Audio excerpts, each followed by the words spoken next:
I have a client who comes through the door of 2810 Fitness who is interested in gaining muscle. And when I talk about gaining muscle, I'm talking more about a substantial amount of muscle rather than 1 to 2 pounds.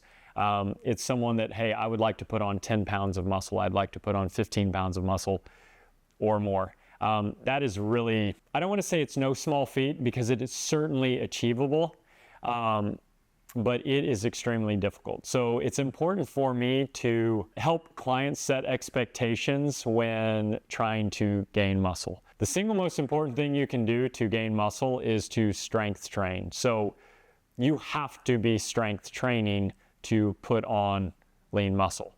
How many days a week do you need to be strength training? Well, it depends upon where you're coming from.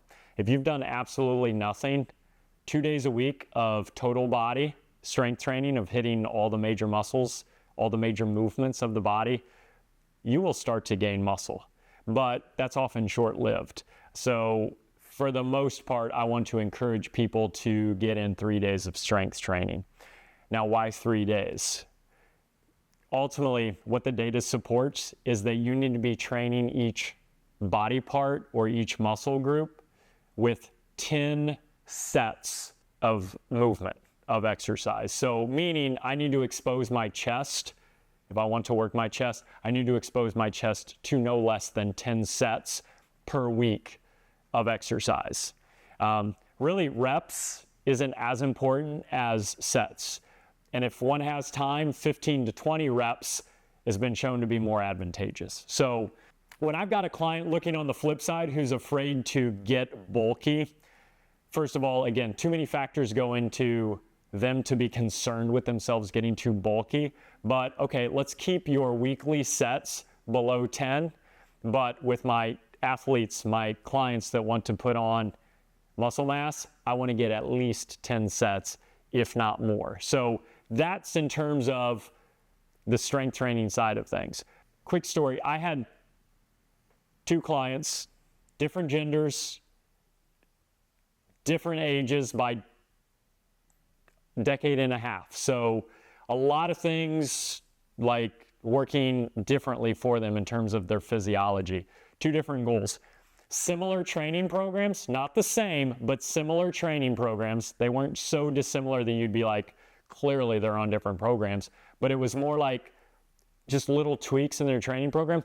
Where the difference came was in terms of how we were coaching them, how we addressed their nutrition. Nutrition plays a huge role in your ability to gain muscle and to lose fat. So they were on not too dissimilar training programs, but I had them eating differently. The gentleman had shared that he had put on 25 pounds. The female, she had shared that she had lost 25 pounds in about the same amount of time. So a 50-pound discrepancy between 2 clients that were training 3 days a week, total body. Now, again, what was going on outside of here in terms of cardio? There's a difference in that too. But nutrition plays a huge role. Specifically, most people think muscle building, they think protein. Your protein needs to be adequate, but calories become more important than protein. You need to make sure that you're in a caloric surplus when you're trying to build muscle. You need more calories than your body needs to sustain itself, and certainly if you're losing weight, more than likely you're not gaining muscle. You have to be in a caloric surplus. So helping clients understand that, getting them in that surplus, and then yes, protein plays a role. Why that plays a role, your muscles are made out of amino acids, which comes from protein. So yes, you need to make sure you're getting adequate protein, but it's not like the surplus that most people think it needs to be.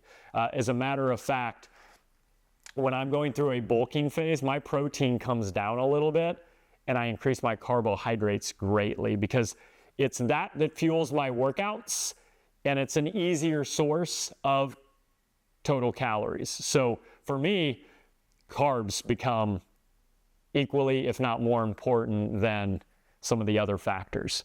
So strength train, caloric surplus, adequate protein, and a lot of times the excess calories come from carbohydrate and or fat, and that's again where personal preference comes into play. where if someone enjoys fat more than they enjoy carbs, hey, get a little more fat. But carbohydrates, that's your fuel source for your muscles. So I want to make sure that someone who wants to train hard to build muscle is getting adequate amount of carbohydrates as well.